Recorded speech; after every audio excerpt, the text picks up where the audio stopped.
বছরের শুরুতেই বিপর্যয়। তিব্বতে ভূমিকম্পে কমপক্ষে 100 জনের মৃত্যু। আর এই ভূমিকম্পের আঁচ পড়ল কলকাতাতেও।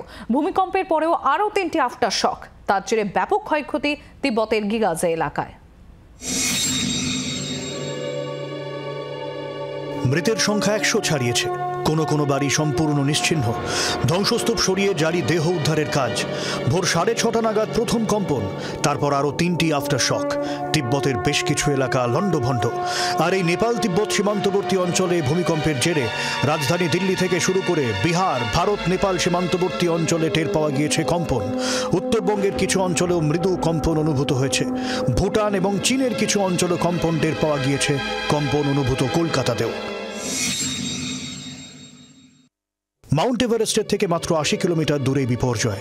লাসা ব্লকের উত্তর দক্ষিণ সংকোচন ও পশ্চিম থেকে পূর্ব আঘাতের ফলে এই বিপর্যয় বলে দাবি ভূতাত্ত্বিকদের। এভারেস্ট অঞ্চলের উত্তর ভাগের গেটওয়ে বলে খ্যাত টিংরি এলাকা ভূমিকম্পের উৎসস্থল বলে খবর। রিক্টার স্কেলে কম্পনের মাত্রা ছিল 7.1। আপাতত বন্ধ এভারেস্ট যাত্রা। 2015 সালে যে ভয়ঙ্কর ভূমিকম্প হয়েছিল তাতে কার্যত ধূলিসাৎ হয়ে গিয়েছিল নেপালের বিস্তীর্ণ এলাকা।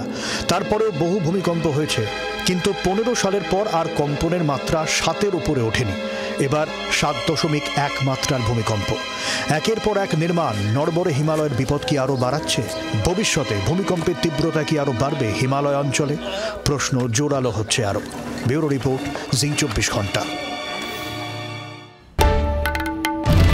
বাংলার আওয়াজ, বাঙালির আবেগ, জি 24 ঘন্টা।